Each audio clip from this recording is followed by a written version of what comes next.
तो ये जाति वाला जो कॉन्सेप्ट है वो तो रोटी बेटी से खत्म होगा। जब हम धम्म में आएंगे तो हम ग्लोबलाइज हो जाएंगे, सारी दुनिया से कनेक्टिविटी हो जाएगी हमारी। और फिर जब हमारे साथ कहीं अन्याय अत्याचार होता है तो फिर पूरी दुनिया आवाज उठाएगी। तो विरोधी ताकतें जो हैं वो भी दुगना तिगुना ताकत से जो है विरोध में प्रचार कर रही हैं कि आप धम्म धारण कर लोगे तो आपका जो हक हिस्सेदारी संविधान में सुनिश्चित है वो आपकी खत्म हो जाएगी।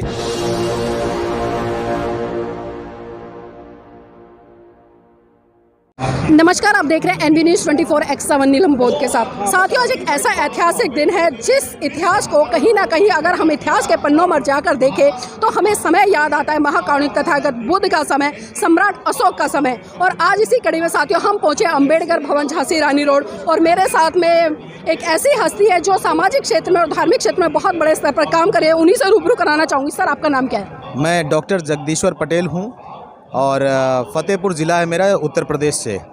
और एक सामाजिक संगठन है अपना सरदार सेना, उसका मैं संस्थापक सदस्य और राष्ट्रीय प्रचारक हूँ।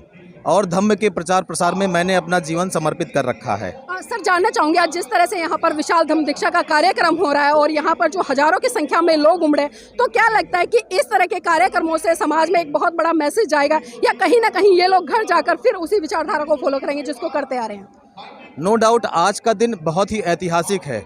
जब पिछले 15 साल पहले हमने काम शुरू किया था तो गिने चुने लोग नज़र आते थे, लेकिन तब से अब में बड़ा फ़र्क आया है। फेसबुक, व्हाट्सएप से तो इतना ज़्यादा एथेंटिक और प्रमाणिक चीज़ें बहुजन समाज तक पहुंची हैं और उनको लोग मान रहे हैं और जान रहे हैं, और व्यवस्था धीरे धीरे बदलाव की तरफ बढ़ रही है। लेकिन आज हम देख रहे हैं कि बड़े स्तर पर भले धर्म परिवर्तन हो रहे हैं, लेकिन जो जाति के आधार पर अत्याचार शोषण है वो नहीं रुक रहा है। इसके पीछे कारण क्या है? एक्चुअली में जाति से जमात की तरफ हमें बढ़ना होगा।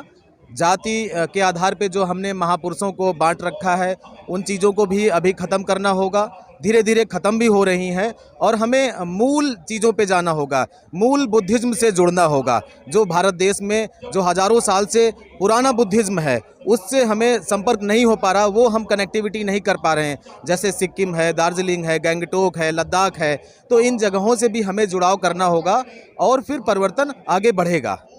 जिस तरह से आज राजेंद्र पाल गौतम जी ने यहाँ पर संकल्प लिया कि 10,000 लोगों को बौद्ध धम्म दीक्षा ग्रहण कराएंगे, लेकिन हम देख रहे हैं कि यहाँ पर जो चेहरे आए हैं वो चेहरे आखिर कौन से हैं? माननीय मंत्री जी से बात हुआ इस कार्यक्रम में आने के लिए। उन्होंने आग्रह किया कि नहीं, आप पहुँचें क्योंकि आप लगातार काम कर रहे हैं फतेहपुर ज़िले में। और फतेहपुर ज़िले में माता सुमित्रा बुद्ध विहार के नाम से एकलौता बुद्ध विहार है पूरे ज़िले का, और वहाँ की गतिविधियाँ, वहाँ का कार्यक्रम संचालन निरंतर चल रहे हैं। मंच में बहुत सारे लोग हैं जो लगातार काम कर रहे हैं। मैं पिछले 10 साल से देख रहा हूँ उनको सोशल मीडिया में, और ये लोग काम कर रहे हैं, उसका रिजल्ट जा रहा है हमें ग्राउंड लेवल पे, ग्रामीण परिवेश पे भी चीज़ें बदल रही हैं और ये व्यवस्था बदलेगी, जल्दी बदलेगी जो है जी। सर, लेकिन एक बात मैं यहाँ पर पूछना चाहूँगी, अगर मैं उत्तर प्रदेश के आंकड़ों की बात करूँ या कर्नाटक के आंकड़ों की बात करूँ या मध्य प्रदेश के आंकड़ों की बात करूँ, ये वो आंकड़े जब 2001 में जातीय जनगणना हुई थी तो यहाँ पर बहुत बड़े स्तर पर जो जाति के आधार पर या धर्म के आधार पर बौद्धों की संख्या काफ़ी थी। लेकिन जब 2011 में दोबारा से जनगणना हुई तो वो संख्या कहीं पर 75% घटी है, कहीं पर 25% घटी है, कहीं पर 35% घटी है। ऐसा क्यों? एक्चुअली में है क्या, धम्म के खिलाफ एक अभियान चलता है। जैसे हम लोग इधर अभियान चला रहे हैं कि धम्म में भारत होना चाहिए, क्योंकि बुद्ध में भारत था, ये 1600 सालों तक बुद्ध में भारत रहा। फिर व्यवस्था परिवर्तन हुआ, लेकिन अब उसी व्यवस्था परिवर्तन के क्रम में हम लोग लगातार लगे हुए हैं।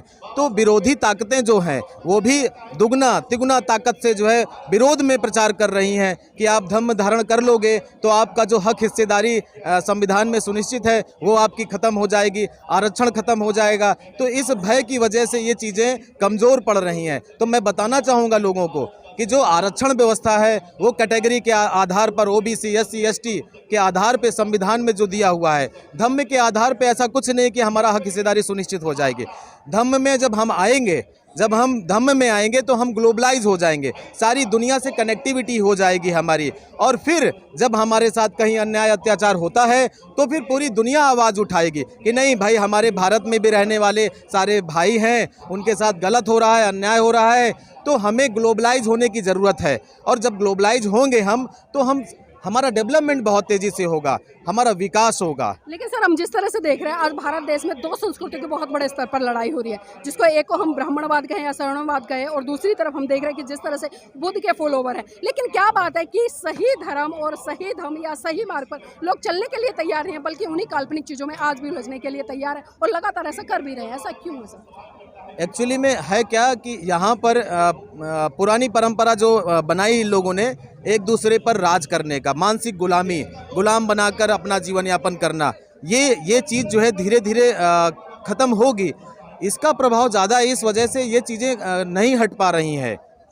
आज मोहन भागवत जी ने जिस तरह से, आपको पता है कि उनका भी एक कार्यक्रम होता है और अभी आगे भी हम देख रहे हैं कि जिस तरह से लगातार वो हिंदू राष्ट्र की बात करते हैं, हिंदू राष्ट्र को बढ़ावा देने की बात करते हैं, भारत को हिंदू राष्ट्र घोषित करने की बात करते हैं और लगातार एक आह्वान करते हैं कि हिंदू धर्म खतरे में है। तो इसके पीछे क्या कारण है सर? ये तो पोलराइजेशन के लिए है, राजनीति के लिए है, चीज़ें बोली जाती हैं। बाकी किसी प्रकार का कोई हिंदू धर्म नहीं है, लिखित में भी कहीं नहीं है। माननीय प्रधानमंत्री मोदी जी भी कहते हैं कि एक तो एक कल्चर है, तो लोगों को एक जमात को इकट्ठा करने का एक तरीका है कि ये सारे लोगों को इसी हिंदू के नाम पे हम इकट्ठा करके सदैव शासन सत्ता में राज करते रहें और इनके वोट पर, इनके श्रम पे हम अपना आनंद लें। ये कॉन्सेप्ट है इन लोगों का। सर ये भी जानना चाहूँगी, जिस तरह से जो संस्कृतियाँ हैं जिनका आपस में एक टकराव है, अभी पिछले दिनों जिस तरह से कर्नाटक की एक घटना निकल कर आई कि एक व्यक्ति ने सिर्फ खाली एक मंदिर के खंबे को छू लिया और उस पर 60,000 रुपये का जुर्माना लगा दिया। तो इस तरह की घटनाएं, क्योंकि लोग कहीं ना कहीं धर्म की तरफ तो बढ़ रहे हैं लेकिन जातियाँ नहीं छोड़ पा रहे हैं। एक्चुअली में उस घटना में आपने बाद में सुना भी होगा कि किस प्रकार से सारे लोग संगठित होके और मंदिर पे उन्होंने अपना झंडा गाड़ा और व्यवस्था बदली और लोगों को जो है पीछे हटना पड़ा। तो ये जाति वाला जो कॉन्सेप्ट है वो तो रोटी बेटी से ख़त्म होगा।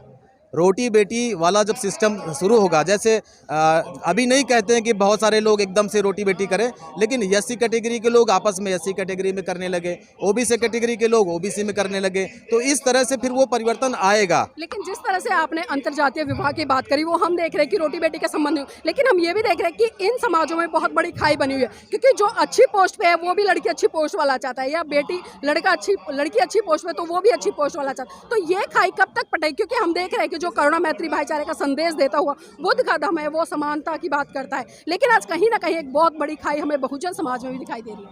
ये सारा व्यवस्था परिवर्तन तभी होगा जब बुद्ध नाम के छाते के नीचे सारे लोग आ जाएंगे, तो वो बुद्ध नाम की छत्र छाया हम सबको करुणा मैत्री भाईचारा प्रेम बंधुत्व की भावना जगाएगी और व्यवस्था बदल जाएगी। सभी मनुष्य एक समान है। मैं समानता की स्थापना के लिए प्रयत्न करूंगा। मैं तथागत बुद्ध के अष्टांग मार्ग का पूरा पालन करूंगा।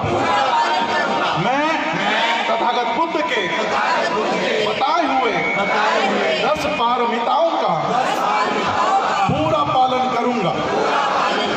मैं प्राणी मात्रा पर दया रखूंगा और उनका लालन पालन करूंगा।